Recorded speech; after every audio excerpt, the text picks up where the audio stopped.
तो आज हम बात करेंगे दोस्तों प्रिज्म के बारे में, जो कि एक इम्पोर्टेंट लेक्चर होने वाला है। और प्रिज्म में हम लोग बात करेंगे प्रिज्म के अपवर्तनांक की, कि किस तरह से प्रिज्म के अपवर्तनांक का सूत्र हम लोग ड्राइव करते हैं। हाई स्कूल में हम लोगों ने पढ़ रखा है जेन equals to sine A plus जेन एम बाई टू और फिर साइन ए बाई टू। आज उसका डेरिवेशन करेंगे और एक आसान तरीके से बस एक ट्रिक बताऊंगा और उसी में कुछ बेसिक मैथमेटिक्स लगाएंगे और आसानी से हम लोग जो है प्रिज्म के अपवर्तनांक का सूत्र ज्ञात कर लेंगे। तो देखते हैं, सबसे पहले बेसिक मैथमेटिक्स देख लीजिए कि यहाँ पर अगर एक त्रिभुज है तो किसी त्रिभुज के तीनों कोणों का योगफल कितना होता है। बताइए बताइए बताइए बताइए। त्रिभुज के तीनों कोणों का योगफल क्या होता है? 180। त्रिभुज के तीनों कोणों का योगफल 180। एक हमें ट्रिक ये लगाना है, दूसरा ट्रिक ये लगाना है। मैथमेटिक्स में ट्रिक क्या है? मैथमेटिक्स है और मैथ तो हर जगह लगता है। मैथ जीवन का आधार है ना। चलो शोध देख लेते हुए, तो यहाँ पर हमने क्या कहा कि त्रिभुज के तीनों कोणों का योगफल 180 होता है। फिर हमने कहा त्रिभुज के दो अंतःकोण का योगफल बाह्य कोण के क्या होता है? बराबर होता है। त्रिभुज के तीनों कोणों का योगफल 180 और त्रिभुज के दो अंतःकोणों का योगफल बाह्य कोण के क्या होता है? बराबर होता है। ये बहुत ही आसान तरीके से हम लोग समझ सकते हैं कि त्रिभुज के दो अंतःकोणों का योगफल बाह्य कोण के क्या होता है? बराबर होता है। त्रिभुज के यहाँ पर दो कोणों का, यहाँ से तीनों कोणों का योगफल 180 होता है। फिर एक और हम लोग नियम लगाएंगे कि चतुर्भुज के सम्मुख कोणों का योगफल, चतुर्भुज के सम्मुख कोणों का योगफल चतुर्भुज के सम ये देखो, यही ना, एक ही चीज 10 बार बोलते हैं तो तुम लोग को एक बार में आता ही कहाँ है। सुनो, चतुर्भुज के सम्मुख कोणों का योगफल कितना होता है? 180। कोई भी चीज एक बार में नहीं होता है। करत करत अभ्यास जड़मत हो सुजान, रसरी आवत जात ते शिल्पे परत निशान। मतलब बार बार करने से ही चीजें एकदम क्लियर हो पाती हैं, इसलिए मैं बार बार चिल्ला दे रहा हूँ। बाकी दिक्कत है तो रुक जाया करिए, है ना। जितनी बार वैसे ही तुम लोग कौन सा दोबारा वीडियो देखोगे, है ना। दोबारा तिबारा देखो तब तो कहना ही ना पड़े, रोक रोक के दोबारा सुन तब तो कहना ही ना पड़े। लेकिन मैं जान रहा हूँ एक बार भी बहुत मुश्किल से तुम लोग देखते हो, इसीलिए इसीलिए मैं बार बार बता दे रहा हूँ कि चतुर्भुज के सम्मुख कोणों का योगफल 180, त्रिभुज के तीनों कोणों का योगफल भी 180 और दो अंतः कोणों का योगफल बाह्य कोण के क्या होता है? बराबर होता है। तो चलिए हम लोग बात करते हैं प्रिज्म के अपवर्तनांक की सूत्र की, जिसमें कुछ बेसिक मैथमेटिक्स लगेगा। सबसे पहले मैं बता दूं प्रिज्म क्या होता है। तो देखिए, प्रिज्म एक पारदर्शी माध्यम होता है। प्रिज्म एक पारदर्शी माध्यम होता है जिसमें दो समतल पृष्ठ जिसमें दो समतल पृष्ठ ये समतल पृष्ठ किसी कोण पर झुके होते हैं। जिस कोण पर ये झुके होते हैं उसे प्रिज्म कोण ए कहा जाता है। अब देखिए, जब प्रिज्म पर कोई भी प्रकाश ऐसे आपतित होता है तो इसके अंदर प्रकाश किरणों का मार्ग कुछ इस तरह से होता है, कुछ इस तरह से। इसे हम लोग कहते हैं आपतित किरण।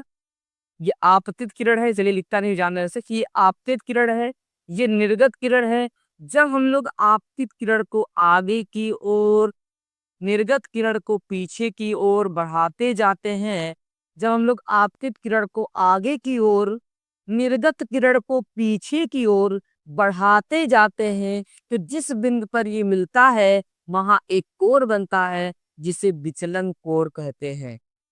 विचलन कोण दोस्तों अलग से भी पूछा जाता है कि विचलन कोण क्या है, तो क्या बताओगे? बहुत सिंपल, कहो एकदम आसान, ऐसे बस कह दो कि आपतित किरण को आगे की ओर, निर्गत किरण को पीछे की ओर बढ़ाते जाते हैं, जिस बिंदु पर जाकर के मिलता है वहां एक कोण बनता है जिसे हम लोग विचलन कोण कहते हैं और इसे डेल से डिनोट करते हैं, प्रदर्शित करते हैं।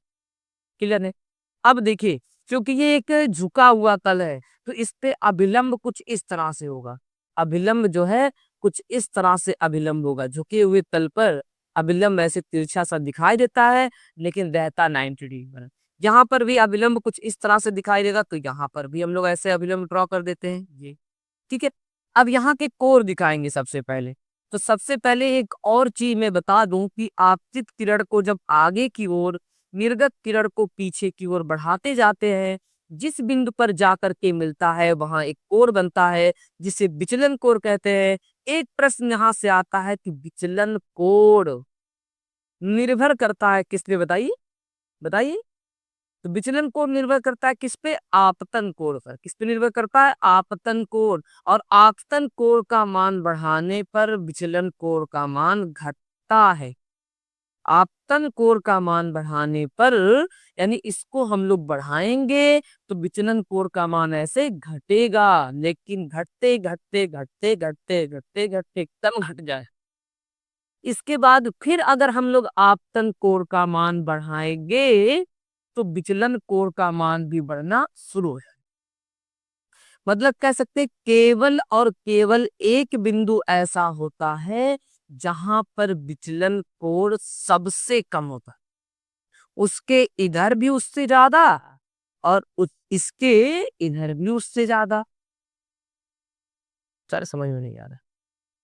ठीक है, देखो मैं इतना ही तो कह रहा हूं कि आपतन कोण का मान बढ़ाओगे विचलन कोण घटेगा घटेगा घटेगा घटेगा घट के एकदम खत्म, एकदम एकदम कम। फिर उसके बाद अब आपतन कोण बढ़ाओगे तो विचलन कोण भी बढ़ने लगेगा। यानी केवल और केवल एक ही बिंदु तो ऐसा मिल रहा है जहां पर विचलन कोण एकदम कम हो जाता है और उसी को हम लोग कहते हैं न्यूनतम विचलन कोण कहते हैं। यानी आपतन कोण, एक विशेष आपतन कोण, एक विशेष कह सकते हैं कि विशेष आपतन कोण पर, एक विशेष आपतन कोण पर, एक विशेष आपतन कोण पर विचलन कोण का मान, विचलन कोण का मान न्यूनतम हो जाता है, न्यूनतम हो जाता है। एक विशेष आपतन कोण पर विचलन कोण का मान न्यूनतम हो जाता है जिसे अल्पतम विचलन कोण कहते हैं। और अल्पतम विचलन की स्थिति में जो डेल था वो डेल एम के बराबर हो जाता है। यहाँ भी एक आपतन कोण आई बनेगा, वो आई डैश के बराबर हो जाता है। और एक अपवर्तन कोण आर बनेगा, वो आर डैश के बराबर। ये जरूर याद रखना, जरूर जरूर याद रखना कि अल्पतम विचलन की स्थिति में, आज के डेरिवेशन में भी इसका काम लगेगा कि अल्पतम विचलन की स्थिति में डेल बराबर होता है डेल एम के, आई बराबर होता है आई डैश के और आर बराबर होता है आर डैश के। तो इसलिए इस बात को एकदम से ध्यान रखना है कि अल्पतम विचलन की स्थिति में डेल डेल एम के बराबर, आई आई डैश के बराबर, आर आर डैश के बराबर। और हमने कहा कि एक विशेष आपतन कोण पर विचलन कोण का मान न्यूनतम हो जाता है। इसी को ही हम अल्पतम विचलन कोण कहते हैं, अल्पतम विचलन कोण कहते हैं। ठीक है, क्लियर है इतना बाबू, है ना? चलो उम्मीद कर रहा हूँ कि क्लियर ही होता होगा, कौन सा आप मुझे बता पाएंगे, लेकिन कमेंट में जरूर बता दिया करिए कि यहाँ यहाँ नहीं समझ में आया था। कोशिश करूंगा, है ना, फिर से क्लास में बता। भाई क्लास में भी तो आप लोग मिलते ही कौन से, ज्यादातर नए बच्चे तो देखते नहीं होंगे, आप ही लोग हैं क्लास में भी यहाँ भी। चलिए आप लोग के लिए मेहनत किया जा रहा है। फिर से देखिए, तो आपके पेड़ पे यहाँ आप देखिए यहाँ का कोण समझिए, यहाँ पर कोण बनता है आई माइनस आर और यहाँ इसी प्रकार बनता है I dash minus R dash. यहाँ पर ए, ये नाम दे दे पी क्यू आर एस, यहाँ ए, और ये डेल हो गया, यहाँ डी नाम दे दे डी, और यहाँ पर ई नाम दे दी। चलिए ई नाम दे, ए बी सी डी हो गया, पी क्यू आर एस हो गया, A B C D E हो गया। जो भी था सब क्लियर है।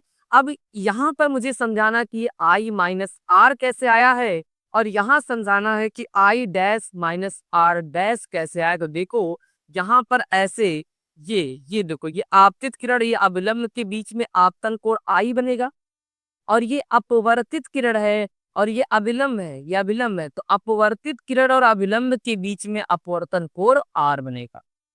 सर एक बार आओ, एक बार आओ। ठीक है ठीक है, यही तो समझना है। इसके बाद तो ट्रिक है कि ये अविलंब है, ये आपतित किरण है, तो आपतित किरण और अभिलंब के बीच में आपतन कोण आई बनता है। ये अपवर्तित होकर के ऐसे जा रहा है और ये अभिलंब है। यही तो अभिलंब है बाबू, यही तो अभिलंब है। अभिलंब और अपवर्तित किरण के बीच में अपवर्तन कोण R बनता है। अब देखो मैं क्या कह रहा हूं कि इतना पूरा अगर आई है तो इसके शीर्षाभिमुख कोण से ये पूरा भी क्या होगा आई। अब ये पूरा आई है, नीचे का आर है, ऊपर का निकालना है तो पूरे आई में से नीचे का आर घटा देंगे तो ऊपर का आई माइनस आर आएगा कि नहीं बताओ। बताओ भाई, बताओ आएगा कि नहीं। अगर मैं तुम लोग से खुद पूछूं ऐसे ऐसे में कोण दे करके पूछूं, कह दूं कि यहाँ पर 60 डिग्री कोण है, तो तुम लोग भी कहोगे ना कि हाँ यहाँ पर भी 60 डिग्री कोण होगा। मैं कह दूं कि यहाँ पर 20 डिग्री का कोण है, बताओ ऊपर का कितना होगा। आप कहेंगे सर 60 में से नीचे का 20 घटा दीजिए, ऊपर का 40 आ जाएगा। तो वही तो कह रहा हूं, यहाँ पर आपतन कोण आई और यहाँ पर अपवर्तन कोण आर, और ये आई है तो शीर्षाभिमुख कोण से ये भी आई होगा।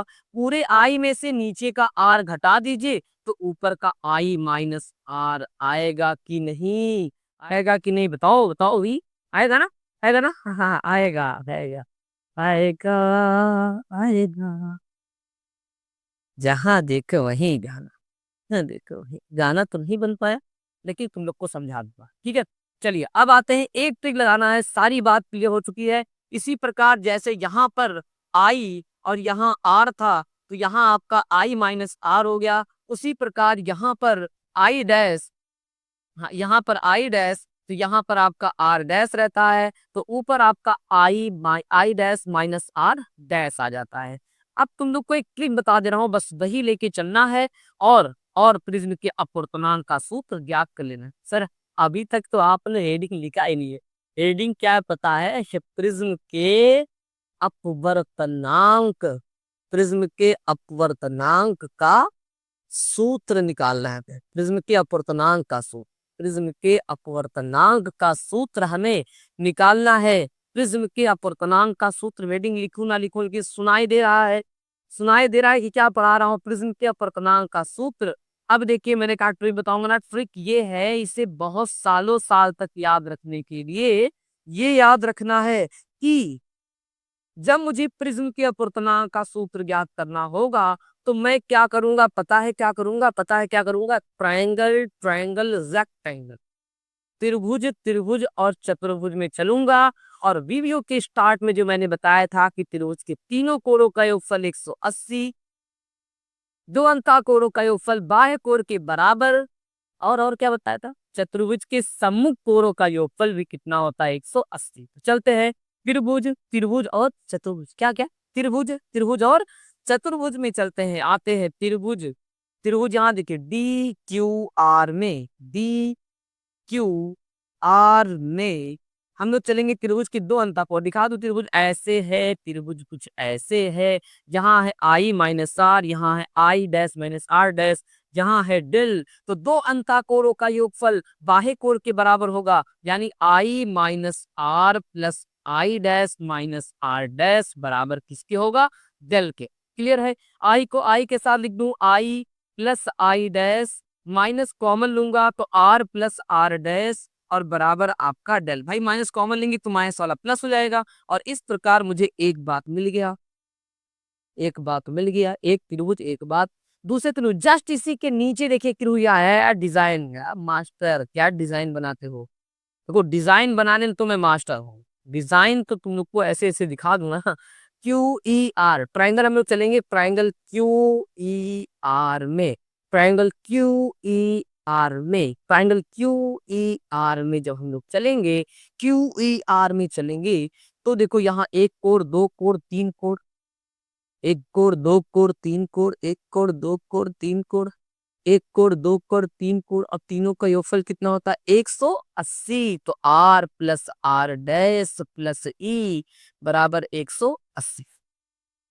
त्रिभुज के तीनों कोणों का योगफल 180 होता है, वही लेके चला हूं। इसे समीकरण 2 बना लेता हूं, इसे समीकरण 1 बना लेता हूं।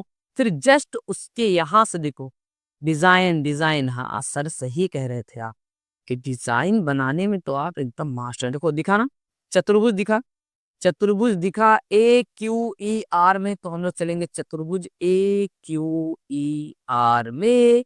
चतुर्भुज ए क्यू आर में चतुर्भुज के सम्मुख कोणों का योगफल 180, तो ए प्लस ई का योगफल भी क्या होगा 180। समीकरण वो एक बार देख लेता हूँ भाई, नहीं पता चले कि पूरा मेहनत, देखो भाई देख तो लेता हूँ मैं, क्योंकि एक दिन मैंने 25 मिनट मेहनत किया और सारा मेहनत बेकार चला गया अकेले की वजह से, है ना। पर तुम लोग का साथ है, तुम लोग का साथ है। समीकरण 1 व 2 से, समीकरण 1 व 2 से ध्यान से देखो, कुछ होगा, कुछ होगा। 180 180 सेम सेम, 180 180 सेम सेम कटेगा, ये इसके बराबर करो तो R plus R dash plus E बराबर ए प्लस ई। फिर कुछ कटेगा, ई से ई बचेगा, आर प्लस आर डैश बराबर ए। बस खत्म, खत्म, आधा डेरिवेशन दोस्तों खत्म हो चुका है।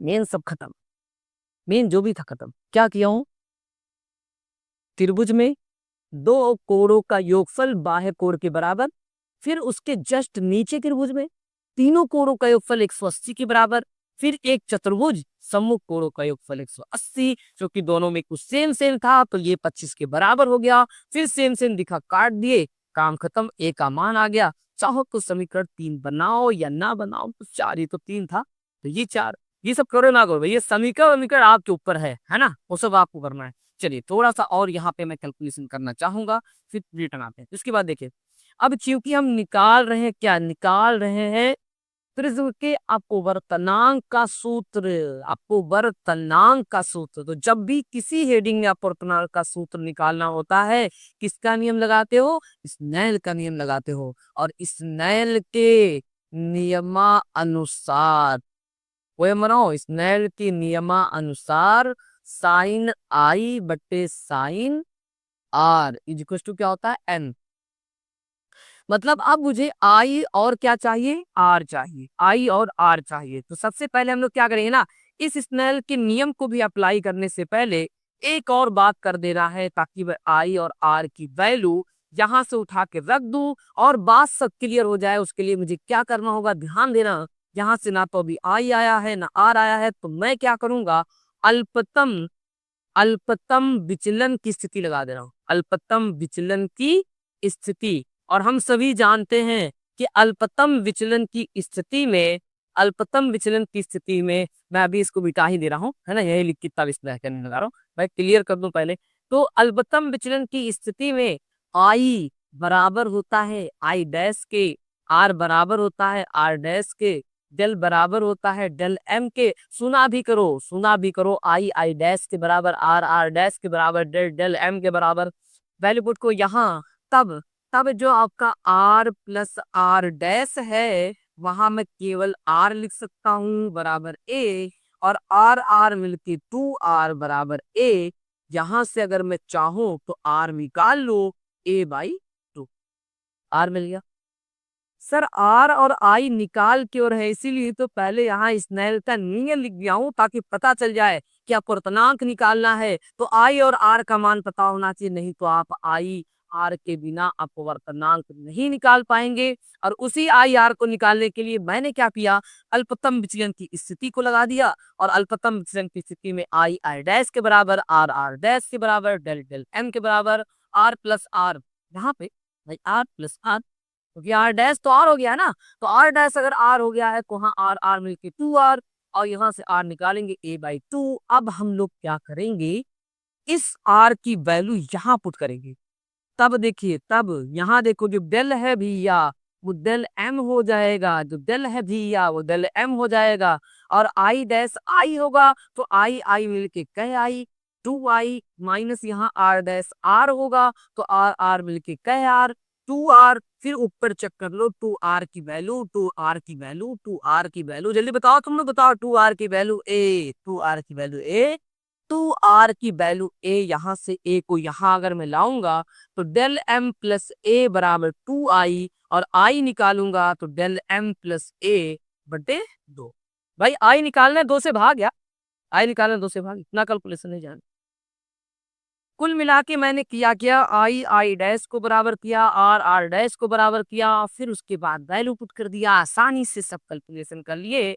अब यही आई आर का मान, फिगर का काम खत्म है, हटा दे रहा हूँ, यही आई आर का मान हम लोग रखेंगे स्नेल के नियम में। और फिर से पोएम बोल दीजिए, स्नेल के नियमानुसार साइन आई बटे sine R is equal to N. तो साइन आई की वैल्यू है del M plus A by two और साइन आर की वैल्यू है ए बाई टू और अपूर्णांक यही प्रिज्म के अपूर्णांक का सूत्र होता है sign A plus del M. इसको थोड़ा सा सिस्टम से लिखेंगे तो थोड़ा एलविस यादव वाला सिस्टम में रोज बता रहा हूँ सर ऐसे ऐसे आप एलविस यादव पर सर करें नहीं यार सुनो चूंकि ये सब समझते ज्यादा इसलिए बोल देना पड़ता है कभी कभार। Sine A plus del M by two और sine A by two is to अपूर्णांक यन।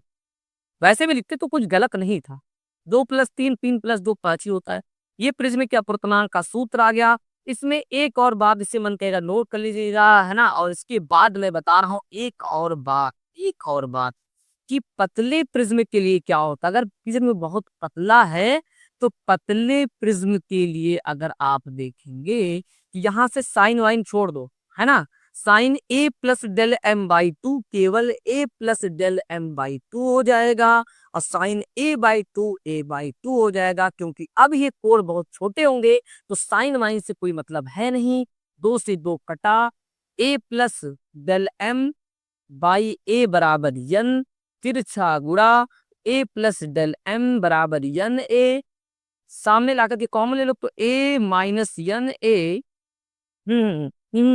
डेल एम बराबर निकालता हूँ यन ए माइनस ए और ए कॉमन ले लेंगे तो डेल एम बराबर एन सॉरी ए कॉमन लेंगे तो एन माइनस। ये कर लेना मैं ये उम्मीद कर रहा हूँ कि ये सब तो तुम लोग को आता है यार कि 2 से 2 कटा तिरछा गुणा किए ए को उधर ले गए तो प्लस का माइनस हो गया ए कॉमन ले लिए तो ए यहाँ से कॉमन एन बचा यहाँ से ए निकल गया तो 1 बचा काम खत्म। क्लियर है। थैंक यू दोस्तों।